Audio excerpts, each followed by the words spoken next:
నమస్తే, welcome to prime time news. నేను షీలా. బులెటిన్ల ముందుగా హెడ్లైన్స్. హైకోర్టులో కేటీఆర్ క్వాష్ పిటిషన్ కొట్టివేత. సుప్రీంకోర్టును ఆశ్రయించిన గులాబీ లీడర్.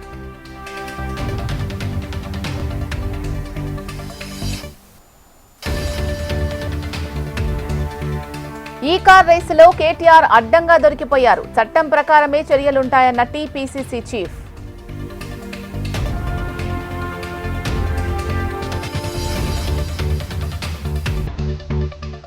Congress versus BJP. పోటాపోటీగా పార్టీ ఆఫీసుల ముట్టడి, పరస్పర దాడులు.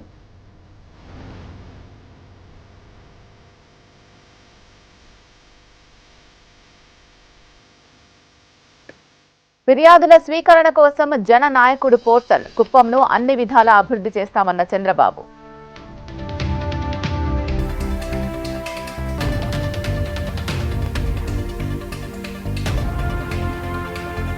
తిరుమలలో జనవరి 10 నుంచి వైకుంఠ ద్వార దర్శనాలు. 10 రోజుల పాటు సిఫార్సు లేఖలు రద్దు.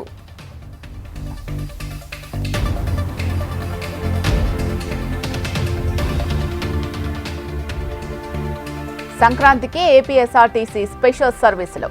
రేపటి నుంచి పలు రూట్లలో ప్రత్యేక బస్సులు.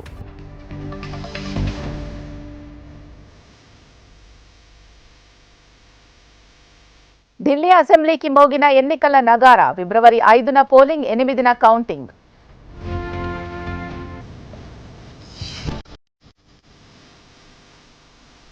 టిబెట్లో భారీ భూకంపం. 95కు చేరిన మృతుల సంఖ్య.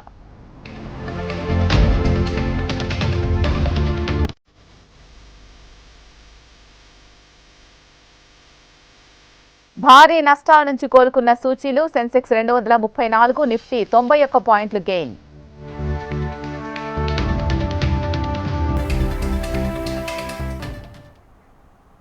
ఫార్ములా ఈ కార్ రేసులో అరపైసా అవినీతి జరగలేదు అన్నారు మాజీ మంత్రి కేటీఆర్. దివాలా కోరు పనులు చేయాల్సిన కర్మ తనకు పట్టలేదు అన్నారు.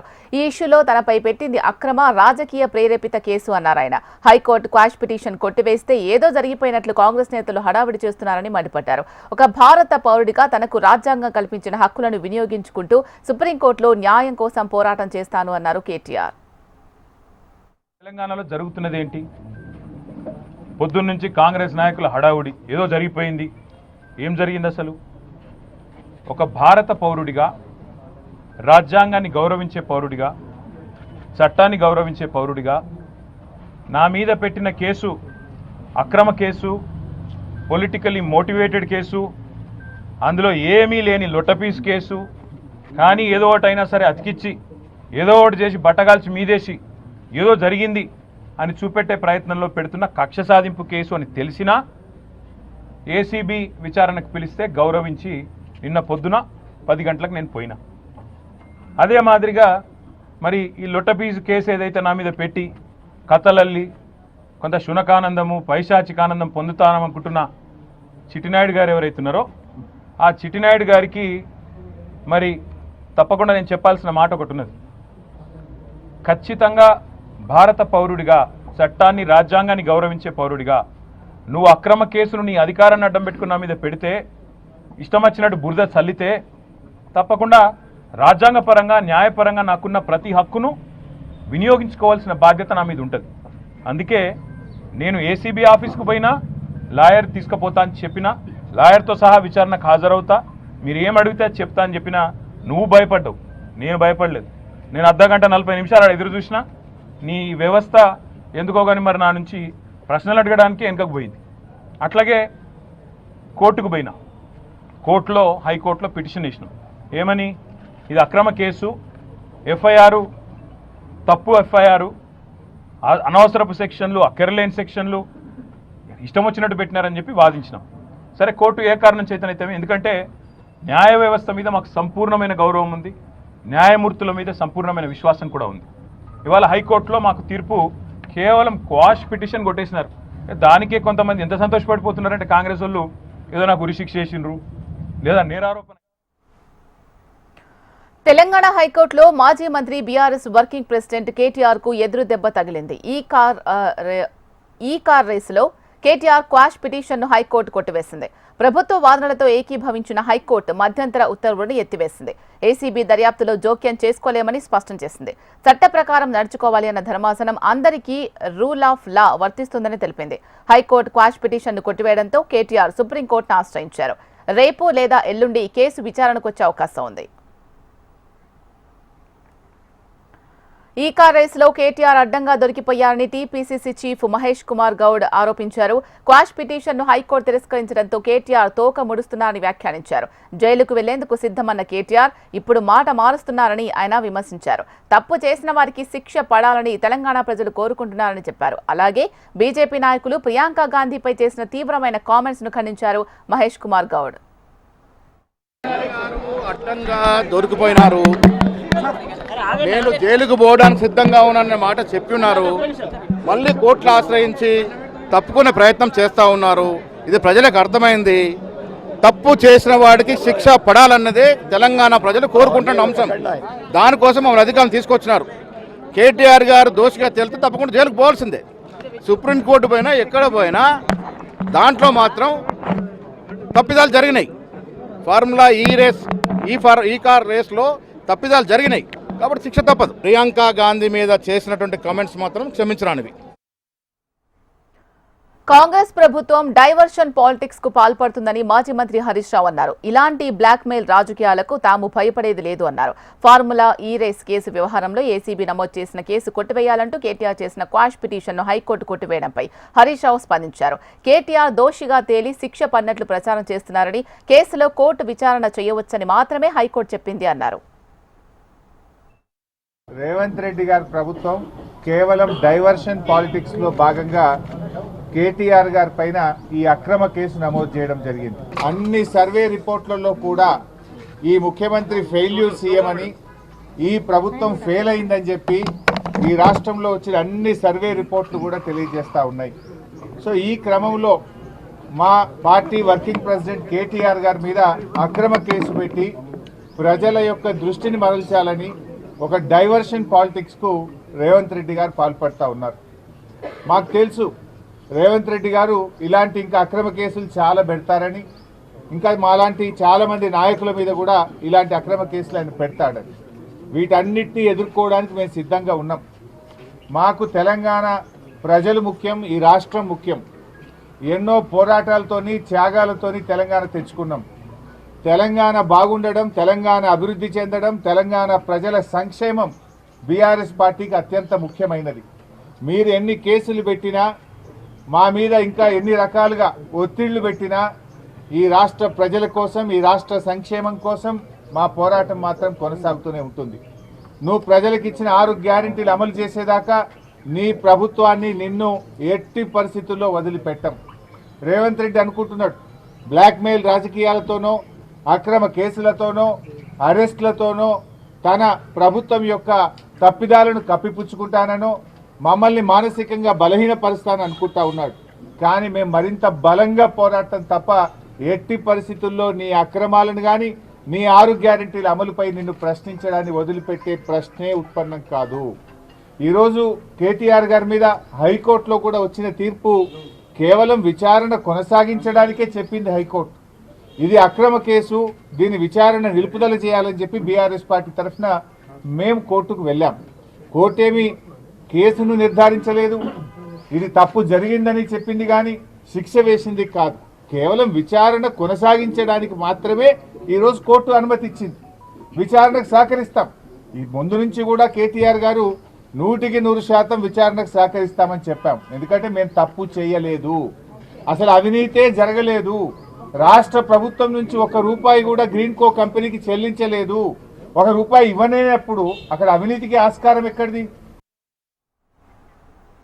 కేటీఆర్ క్వాష్ పిటిషన్ పై హైకోర్టు తీర్పును స్వాగతిస్తున్నామని కాంగ్రెస్ నేత అద్దంకి దయాకర్ అన్నారు. విచారణ వద్దని కోర్టుకు వెళ్లడం అప్రజాస్వామికమన్నారు. ప్రజల సొమ్ముకు జవాబుదారీగా ఉండాలి అన్నారు. ఆర్థిక నేరం చేసిన కేటీఆర్ పై చర్యలు తప్పవన్నారు అద్దంకి దయాకర్.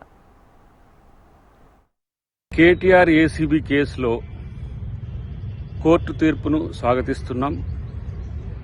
అవినీతి జరిగిన దగ్గర అసలు విచారణే వద్దని చెప్పి కేటీఆర్ కోర్టుకు పోవడం అనేది అప్రజాస్వామికమని కోర్టు చెప్పడం దీనికి ఒక ఉదాహరణ. అన్నిటికంటే ముఖ్యంగా ఏంటంటే దొంగతనం చేసిన తర్వాత ఆ దొంగతనాన్ని దొంగతనం కాదు అని నిరూపించడానికి శతవిధాల ప్రయత్నం చేస్తున్న పరిస్థితి మనం గమనిస్తున్నాం.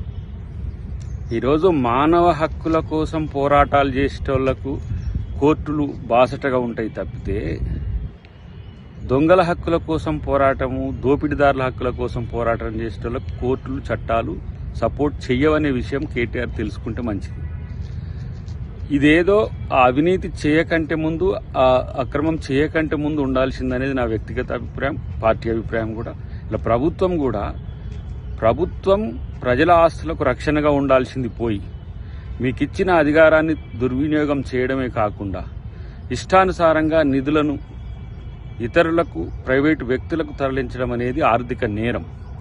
అది ప్రజాప్రతినిధిగా ఉన్నప్పుడు ఇంత సోయిని మర్చిపోయి కేటీఆర్ చేసిన ప్రయత్నానికి ఈరోజు ప్రభుత్వం చర్యలు తీసుకోవడానికి వచ్చింది. దానికి కోర్టుల మద్దతు ఉండడం అనేది కూడా ఇది స్వాగతించాల్సిన అంశం. ఫార్ములా ఈ కార్ రేసు కేంద్రంగా పొలిటికల్ వార్ కొనసాగుతూనే ఉంది. తాజాగా కాంగ్రెస్ ప్రభుత్వంపై మాజీ మంత్రి జగదీష్ రెడ్డి విమర్శనాస్త్రాలు సంధించారు. రైతు భరోసా విషయంలో ప్రభుత్వం ప్రజలను మోసం చేసిందని, దానిపై చర్చ జరగకుండా ఈ కార్ కేసును తెరపైకి తీసుకొచ్చిందని ఆయన ఆరోపించారు. బీఆర్ఎస్ సర్కార్ హయాంలో తాము మంచి పాలన అందించి సంబరాలు చేసుకుంటే కాంగ్రెస్ మాత్రం అక్రమ కేసులు పెట్టి సంబరాలు చేసుకుంటోందని ఎద్దేవా చేశారు. ఆయన పథకం విషయంలో ప్రభుత్వం చేసిన మోసాన్ని ప్రక్కదారి పట్టించడానికి, రైతులలో, ప్రజల్లో ఆ చర్చ రానియకుండా చేయడానికి ఈ రాష్ట్ర కాంగ్రెస్ ప్రభుత్వం చేసిన డైవర్షన్ పాలిటిక్స్లో భాగంగా పెట్టబడ్డ ఓ చెత్త కేసు ఫార్ములా ఈ కేసు. నా మీద పెట్టబడ్డ కేసు అక్రమం అని చెప్పి వారు వేసిన పిటిషన్ విషయంలో ఇవాళ హైకోర్టు తీర్పును తీసుకొని పాపం కాంగ్రెస్ నాయకులు సంబురాలు చేసుకుంటున్నారు. సంతోషం, మీ పనికి అంతే. మేమేమో రైతులకు సేవ చేసి రైతు బంధు ఇచ్చి సంబురాలు చేసుకున్నాం, మీరు కేసులతో సంబురాలు చేసుకుంటున్నారు. ఇవాళ ఈ కేసుకు సంబంధించి కేటీఆర్ గారు నిర్దోషిగా ఒక మల్లె పువ్వులాగా, కడిగిన ముత్యంలాగా చట్టపరంగానే తేలి వస్తాడు. ఫ్యూచర్ సిటీపై సీఎం రేవంత్ రెడ్డి దూకుడుగా ఉన్నారు. దీంతో పాటు సామర్పేట్, మేడ్చల్ మెట్రో రైలు మార్గాల పురోగతి, వాటి డీపీఆర్లపై అధికారులతో ఆయన సమీక్షించారు. మెట్రోల డీపీఆర్లను మార్చి నెలాఖరు నాటికి పూర్తి చేయాలని, డీపీఆర్లకు కేంద్ర ప్రభుత్వం నుంచి ఆమోదం పొందగానే ఏప్రిల్ నెలాఖరుకు టెండర్లు పిలవాలని సూచించారు. అలాగే ఎలివేటెడ్ కారిడార్ల విషయంలో భవిష్యత్ అవసరాలను దృష్టిలో ఉంచుకోవాలి అన్నారు. అలైన్మెంట్ రూపొందించేటప్పుడే క్షేత్రస్థాయిలో సమగ్ర పరిశీలన చేయాలి అన్నారు. అధునాతన వసతులు, భవిష్యత్ అవసరాలకు తగినట్లు భారీ జంక్షన్లు ఏర్పాటు చేయాలి అన్నారు సీఎం రేవంత్. నాంపల్లిలో కాంగ్రెస్ బీజేపీ శ్రేణుల మధ్య ఘర్షణ ఉద్రిక్తతకు దారితీసింది. ప్రియాంక గాంధీపై బీజేపీ నేత రమేష్ బిదూరి చేసిన వ్యాఖ్యలకు నిరసనగా యూత్ కాంగ్రెస్ నేతలు నాంపల్లిలోని బీజేపీ కార్యాలయం ముట్టడికి వచ్చారు. దీంతో అక్కడే ఉన్న బీజేపీ కార్యకర్తలు ఎదురుదాడి చేశారు. ఈ క్రమంలో కాంగ్రెస్ కార్యకర్తలు బీజేపీ కార్యాలయంపైకి రాళ్లు విసరడంతో పరిస్థితి ఉద్రిక్తంగా మారింది. పోలీసులు రంగంలోకి దిగి ఇరు పార్టీల కార్యకర్తలను చెదరగొట్టారు. అయితే కాసేపటి తర్వాత బీజేపీ కార్యాలయం నుంచి గాంధీ భవన్ ముట్టడికి బయలుదేరిన బీజేపీ యువమోర్చా కార్యకర్తలను పోలీసులు అడ్డుకున్నారు. ఈ క్రమంలో గాంధీ భవన్ వద్ద ఏర్పాటు చేసిన ఫ్లెక్సీలను బీజేపీ కార్యకర్తలు చించివేయడంతో ఒకసారిగా ఉద్రిక్తత తలెత్తింది. పలువురు బీజేపీ కార్యకర్తలను పోలీసులు అదుపులోకి తీసుకున్నారు.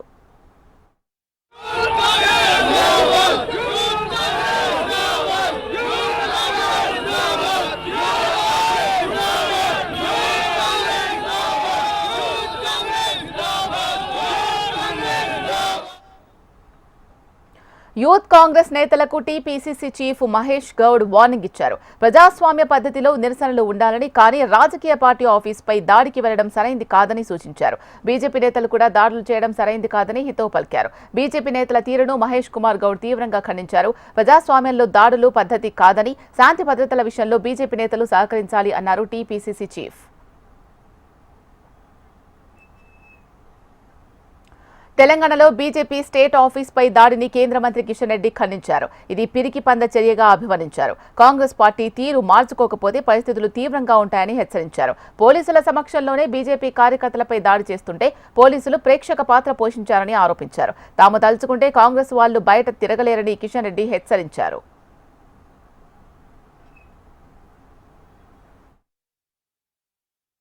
ఈరోజు భారతీయ జనతా పార్టీ రాష్ట్ర కార్యాలయం పైన కాంగ్రెస్ పార్టీకి చెందినటువంటి కార్యకర్తలు గూండాలతో కలిసి చేసినటువంటి దాడిని నేను తీవ్రంగా ఖండిస్తున్నాను. పోలీసులను వెంట తీసుకొనిచ్చి బీజేపీ ఆఫీసు మెయిన్ గేట్ వరకు వచ్చి అక్కడ ఉండేటువంటి కార్యకర్తలను కర్రలతో రాళ్లతో దాడులు చేయడం, బీజేపీ ఆఫీస్ పైన రాళ్ళు వేయడం, ఇది పోలీసులు ప్రేక్షక పాత్ర పోషించారు. నేను ఈ సందర్భంగా హైదరాబాద్ పోలీస్ కమిషనర్ను అడుగుతా ఉన్నాను, మీ పోలీసులు ఈ రకంగా వివరించడం ఎంతవరకు సమంజసమని అడుగుతా ఉన్నాను. భారతీయ జనతా పార్టీ కార్యకర్తలను తలలు పగలగొట్టడం, రక్తం వచ్చే విధంగా రాళ్లతో కర్రలతో కొట్టడం, ఇది ఎక్కడ సమంజసమని అడుగుతా ఉన్నాను. భారతీయ జనతా పార్టీ తలుచుకుంటే కాంగ్రెస్ పార్టీ కార్యకర్తలు రోడ్ల మీద తిరగలేరనే విషయాన్ని ఈ సందర్భంగా హెచ్చరిస్తా ఉన్నాను. కాంగ్రెస్ పార్టీ ఇంతవరకు ఇంకా వాళ్ళకు బుద్ధి రాలేదు. దేశంలో ఉన్నది 3 రాష్ట్రాల్లోనే. ఆ 3 రాష్ట్రాల్లో కూడా ఎలక్షన్స్ అయితే 3 రాష్ట్రాల్లో కాంగ్రెస్ ఓడిపోయే పరిస్థితి ఉన్నది. రోజు రోజుకు కనుమరుగవుతున్నటువంటి కాంగ్రెస్ పార్టీ పూర్తిగా నిరాశ నిస్పృహలతో ఈ రకంగా భౌతిక దాడులు చేయడం ఏతున్నదో ఎట్టి పరిస్థితుల్లో ప్రజలు క్షమించారని ఈ సందర్భంగా మనవి చేస్తున్నాను. భారతీయ జనతా పార్టీ కార్యకర్తల మీదనో కార్యాలయం మీద దాడులు చేసినంత మాత్రాన మేము కాంగ్రెస్ పార్టీ యొక్క అవినీతి కుంభకోణాలను, కాంగ్రెస్ పార్టీ యొక్క ఇచ్చినటువంటి హామీలను ఎట్టి పరిస్థితుల్లో మేము ఆగే ప్రసక్తి లేదు. మీరు ఇచ్చినటువంటి గ్యారంటీల వైఫల్యం పైన ఖచ్చితంగా ప్రజల మధ్యకి వెళ్తాము. మీరు ఎంత దాడులు చేసుకున్నా కూడా వెనుకడుగు వేసే పరిస్థితి లేదు. మేము జాతీయ పార్టీగా మేము కొన్ని నియమాలు పెట్టుకున్నాము. ఖచ్చితంగా కార్యాలయాల మీద ఈ రకంగా భౌతిక దాడులు చేయకూడదని నిర్ణయించుకున్నాము. మీరు ఈ రకంగానే చేస్తే తప్పనిసరి పరిస్థితుల్లో భారతీయ జనతా పార్టీ కూడా నిర్ణయం తీసుకున్నట్లయితే రాష్ట్రంలో శాంతి భద్రతల పరిస్థితి ఎదురవుతుంది. ఇది ముఖ్యమంత్రి గారు బహిరంగంగా ఈరోజు దీనిపైన సంజాయిషి ఇవ్వాల్సిందిగా నేను డిమాండ్ చేస్తా ఉన్నాను. బీజేపీ నాయకత్వం దేశానికి క్షమాపణలు చెప్పాలి అన్నారు డిప్యూటీ సీఎం భట్టి విక్రమార్క. ప్రియాంక గాంధీ మీద బీజేపీ నేత వ్యాఖ్యలు దారుణమన్నారు. ఇటువంటి వ్యాఖ్యలు చేసినందుకు బీజేపీ సిగ్గుపడాలి అన్నారు డిప్యూటీ సీఎం భట్టి విక్రమార్క. మాట్లాడేటువంటి భారతీయ జనతా పార్టీకి సంబంధించిన నాయకుడు మాజీ పార్లమెంట్ సభ్యుడు అనుకుంటాను రమేష్ బిదూరి ఢిల్లీ ఎన్నికల్లో భారతీయ జనతా పార్టీ తరఫున పోటీ చేస్తూ తను గెలిస్తే ఆ ప్రాంతంలో ఉన్నటువంటి రోడ్లన్నింటినీ కూడా గౌరవ పార్లమెంటు సభ్యురాలు శ్రీమతి ప్రియాంక గాంధీ గారి పైన కామెంట్ చేస్తూ వారు మాట్లాడినటువంటి మాటలు, సరే నాకు ఆ మాటలు చెప్పడానికి ఇబ్బందిగా ఉంది. దాన్ని భారతీయ సంస్కృతి పైన, సాంప్రదాయాలపైన, భారతదేశంలో స్త్రీ పైన గౌరవం ఉన్నటువంటి ప్రతి ఒక్కళ్ళు కూడా ఖండించాల్సినటువంటి అవసరం ఉందని చాలా స్పష్టంగా చెప్తా ఉన్నాను. భారతీయ జనతా పార్టీ కూడా వారి యావత్ నాయకత్వం, దేశంలో ఉన్న నాయకత్వం అంతా కూడా ఈ దేశానికి క్షమాపణలు చెప్పి ఇటువంటి దిగజారుడు పరిస్థితుల్ని, దేశ సంస్కృతిని దిగజార్చే విధానంలో భారతీయ జనతా పార్టీ పోలుతున్నది సిగ్గుపడాలి. ఇది దేశవ్యాప్తంగా ఉన్నటువంటి ప్రజలు భారతీయ జనతా పార్టీకి సంబంధించినటువంటి వాళ్ళు కాకుండా మిగతా వాళ్ళంతా ముక్త కంఠంతో ఖండించారు. ఇది స్త్రీ పైన గౌరవం ఉన్నటువంటి వాళ్ళు, దేశం కోసం త్యాగాలు చేసి ప్రాణాలు అర్పించినటువంటి కుటుంబాలకు సంబంధించినటువంటి గౌరవ పార్లమెంట్ సభ్యురాలు గురించి ఆ రకంగా మాట్లాడటం అనేది ఈ దేశం మీద ప్రేమ భక్తి ఉన్నటువంటి వాళ్ళు ఎవరు కూడా జీర్ణం చేసుకునేటువంటి పరిస్థితుల్లో లేరు. సో అటువంటి పరిస్థితుల్లో క్షణికావేశాల్లో కొద్దిమంది యువజన కాంగ్రెస్ నాయకులు భారతీయ జనతా పార్టీ కార్యాలయం పైన దాడి చేశారనేటువంటి వార్త తెలుసుకున్న వెంటనే మా పార్టీ అధ్యక్షుడు మహేష్ కుమార్ గౌడ్ గారు కానీ నేను వారితో కూడా మాట్లాడిన వెంటనే నాకు తెలిసి రైతన్నలకు ఇచ్చిన హామీలను ఒక్కొక్కటిగా నెరవేరుస్తాం అన్నారు మంత్రి శ్రీధరబాబు. రైతులు ఆనందంగా ఉండడాన్ని జీర్ణించుకోలేని ప్రతిపక్షాలు అనవసరంగా గగ్గోలు పెడుతున్నాయని ఆయన విమర్శించారు. ఇవాళ పెద్దపల్లి జిల్లా మంథని మున్సిపాలిటీలో 24 కోట్లతో పలు అభివృద్ధి పనులకు మంత్రి శ్రీధరబాబు శంకుస్థాపన చేశారు. ఈరోజు రాష్ట్ర వ్యాప్తంగా ఉన్న రైతాంగ సోదరులందరూ కూడా చాలా సంతోషంగా ఉన్నారు. ఒకవైపు రైతుల రుణమాఫీతో పాటు సన్నాలకు సంబంధించిన బోనస్ వారందరికీ రావటంతో పాటు రైతుకు సంబంధించి పెట్టుబడి సాయం ఏదైతే గత ప్రభుత్వం 5,000 ఇచ్చిందో మేము దాన్ని పెంచి సంవత్సరానికి 12,000 రూపాయలు ఇస్తా ఉన్న తరుణంలో రైతులు ఒక పక్షాన సంతోషపడితే అయ్యో బాగా రైతులు సంతోషపడతా ఉన్నారు. కాంగ్రెస్ పార్టీకి సంబంధించి ఒకటి తర్వాత ఒకటి వారు చెప్పిన వాగ్దానాలను పూరించే కార్యక్రమంలో కార్యాచరణలో ఉన్నారు. ఏదో మంచి పేరు వస్తుంది కాంగ్రెస్ పార్టీకి అని ప్రతిపక్షాలకు సంబంధించి ప్రధానంగా బీఆర్ఎస్ పార్టీకి సంబంధించిన వారు మరి గగ్గోలు పెడుతూ 10 సంవత్సరాల కాలం పాటు వారి ప్రభుత్వ హయాంలో వారు ఇచ్చిన హామీలను ఏ ఒక్కటి కూడా నిలబెట్టుకోకుండా ఏ నైతిక హక్కుతో మమ్మలను అడుగుతా ఉన్నారు, ప్రజలను పక్కదారి పట్టిస్తా ఉన్నారో చెప్పదాల్సిన అవసరం వారిపైన ఉంది. తెలుగు మహాసభల్లో తెలంగాణ సీఎం పేరు మర్చిపోయిన యాంకర్పై కాంగ్రెస్ ఎంపీ చామల కిరణ్ కుమార్ రెడ్డి తీవ్ర ఆగ్రహం వ్యక్తం చేశారు. ముఖ్యమంత్రి పేరు చెప్పకపోవడం వెనుక ఏదో కుట్ర ఉందని ఎంపీ చామల కిరణ్ కుమార్ రెడ్డి ఆరోపించారు. ముఖ్యమంత్రి పేరు తెలియని వారు ఎలా యాంకర్ అయ్యారని మండిపడ్డారు. మన ప్రియతమ నాయకులు తెలంగాణ రాష్ట్ర ముఖ్యమంత్రి గౌరవనీయులు శ్రీ కిరణ్ కుమార్ గారు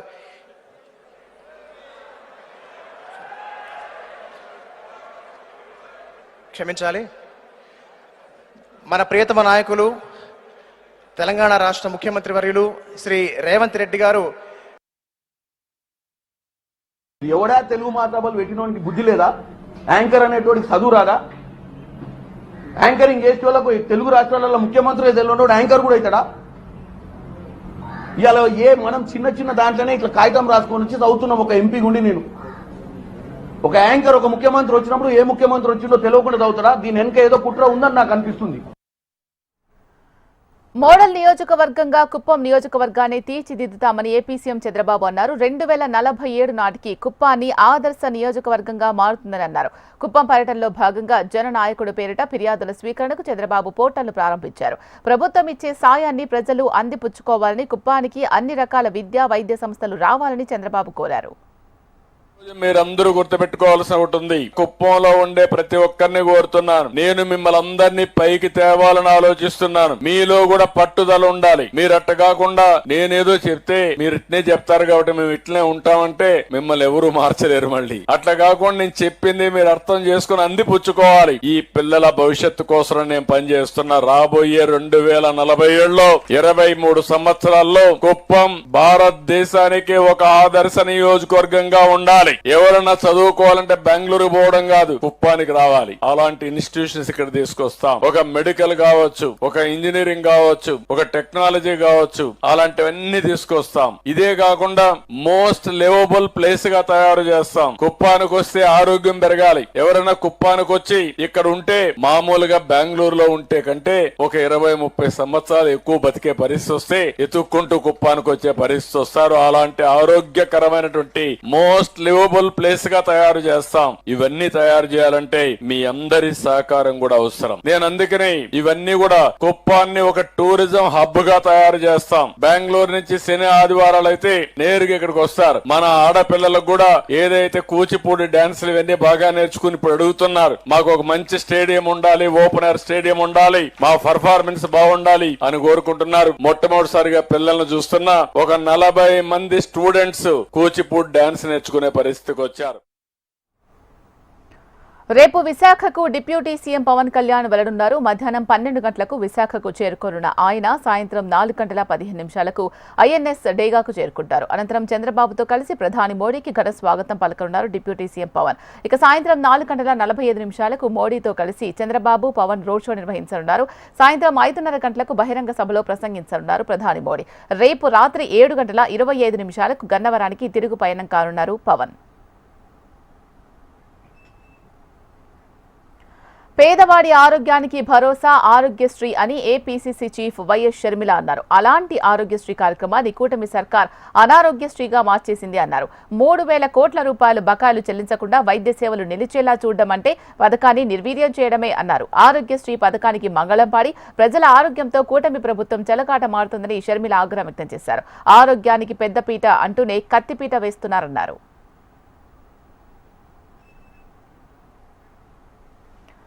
ఢిల్లీ అసెంబ్లీ ఎన్నికల నగారా మోగింది. కేంద్ర ఎన్నికల ప్రధాన అధికారి రాజీవ్ కుమార్ ఢిల్లీ ఎన్నికల షెడ్యూల్ ప్రకటించారు. ఫిబ్రవరి 5న పోలింగ్, 8న ఓట్ల లెక్కింపు చేపట్టి ఫలితాలు వెల్లడించనున్నారు. 70 అసెంబ్లీ స్థానాలున్న ఢిల్లీకి ఒకే విడతలో ఎన్నికలు జరగనున్నాయి. Single phase election. Date of notification will be 10th of January, Friday. Last date of making nomination will be 17th of January. Scrutiny on 18th of January. Withdrawal 20th. These are the statutory periods of time which is given. Date of poll is 5th and counting is 8th, and 5th again we have very deliberately kept Wednesday, क्योंकि हम सोचते हैं सब दिल्ली वाले vote करें, इसलिए इस बार भी महाराष्ट्र की तरह हमने इसको वेडनेसडे में रखा है. Entire election process after counting will be complete by 10th. Delhi has 70 constituencies, 58 general and SC constituencies are 12. If I come to the voter profile, voters, there are 1.55 crore voters as per the electoral rolls declared yesterday by the CEO. 83.49 lakhs male and 71.74 female. Young voters are also 25.89. First time voters are 2.08 lakhs. This is what we are trying everywhere to get new voters. If we look at the PWD voters, Centenary, there are 8. Delhi assembly ఎన్నికల schedule విడుదలైన నేపథ్యంలో హస్తినలో రాజకీయం మరింత వేడెక్కింది. Party శ్రేణులను ఉద్దేశించి ఆప్ జాతీయ convener Arvind Kejriwal X వేదికగా tweet చేశారు. ఎన్నికల తేదీలు వచ్చేసాయి, కార్యకర్తలందరూ ఉత్సాహంతో పూర్తి శక్తితో బరిలోకి దిగేందుకు సిద్ధంగా ఉండాలని పిలుపునిచ్చారు. ఈ ఎన్నికలు అభివృద్ధికి, అధికార దుర్వినియోగానికి మధ్య జరుగుతున్న పోరుగా అభివర్ణించారు. తాము చేసిన అభివృద్ధి పట్ల ఢిల్లీ ప్రజలు పూర్తి విశ్వాసంతో ఉన్నారని, ఈ ఎన్నికల్లో ఖచ్చితంగా విజయం సాధిస్తామని ధీమా వ్యక్తం చేశారు కేజ్రీవాల్. చైనాలో హెచ్ఎంపీవీ వైరస్ కలకలం సృష్టిస్తోన్న వేళ భారత్లో కేసులు నమోదవడంతో కేంద్ర ప్రభుత్వం అప్రమత్తమైంది. ఇప్పటి వరకు దేశంలో 8 హెచ్ఎంపీవీ కేసులు నమోదయ్యాయి. ఈ నేపథ్యంలో అన్ని రాష్ట్రాలు అప్రమత్తంగా ఉండాలని కేంద్రం ఆదేశాలు జారీ చేసింది. చైనాలో హ్యూమన్ మొటానిమో వైరస్ సహా పలు శ్వాసకోశ వ్యాధులు విజృంభిస్తున్నాయన్న వార్తలతో భారత్ ఇప్పటికే అప్రమత్తమైంది. ఇటీవలే directorate general of health services అధ్యక్షతన జాయింట్ మానిటరింగ్ గ్రూప్ సమావేశం నిర్వహించింది.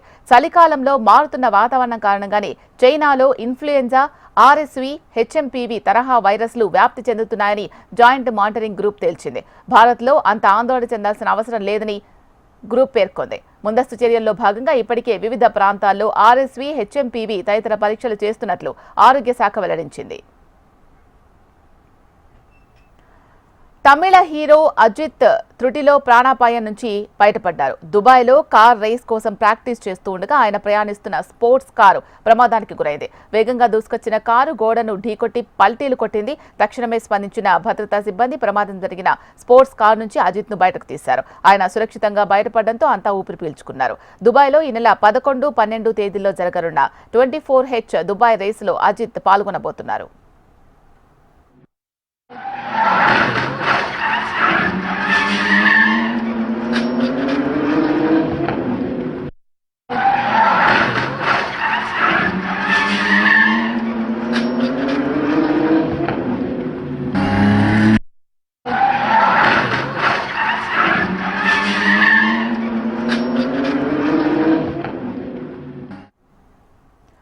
కెనడా ప్రధానమంత్రి పదవి నుంచి వైదొలగనున్నట్లు ప్రకటించిన జస్టిస్ ట్రూడో తనకు ఒక విషయంలో మాత్రం నిరాశగా ఉంది అన్నారు. ఎన్నికలకు వెళుతున్న వేళ ఒక్క విషయంలో మాత్రం బాధగా ఉంది అన్నారు. ఒకే బ్యాలెట్ సాయంతో ప్రజలు తమ పాలకుల్లో 2, 3 చాయిస్లు కూడా ఎంచుకునేలా చేయాలని భావించారని, కానీ అది నెరవేరలేదు అన్నారు ట్రూడో. 53 ఏళ్ల ట్రూడో పాలనపై కొంతకాలంగా కెనడా వాసుల్లో తీవ్ర అసంతృప్తి నెలకొంది. రాజకీయంగానూ ఆయన ఆటుపోట్లు ఎదుర్కొంటున్నారు. రాజీనామా చేయాలని సొంత పార్టీ ఎంపీ నుంచి తీవ్ర ఒత్తిడి వస్తోంది. 2015లో ప్రధానిగా పగ్గాలు చేపట్టిన ట్రూడో ఇటీవల కాలంలో దేశీయంగా, అంతర్జాతీయంగా అపఖ్యాతి పాలయ్యారు. నిన్న భారీ నష్టాల్లో ముగిసిన సూచీలు ఇవాళ కాస్త కోలుకున్నాయి. అంతర్జాతీయ మార్కెట్ల నుంచి సానుకూల సంకేతాల నేపథ్యంలో దేశీయ స్టాక్ మార్కెట్లు లాభాల్లో ముగిశాయి. సెన్సెక్స్ 234.12 పాయింట్ల లాభంతో 78,199.11 వద్ద ముగియగా నిఫ్టీ సైతం 91.85 పాయింట్ల లాభంతో 23,707 వద్ద స్థిరపడింది. సెన్సెక్స్ 30 సూచీలో Tata Motors, Reliance, IndusInd bank, ICICI bank, Asian Paints షేర్లు లాభాల్లో ముగిశాయి. Zomato, HCL Technologies, TCS, tech Mahindra, Infosys షేర్లు నష్టపోయాయి. ఇవి బులెటిన్ విశేషాలు. చూస్తూనే ఉండండి హెచ్ఎం టీవీ. వార్త ఆగదు, నిజం దాగదు.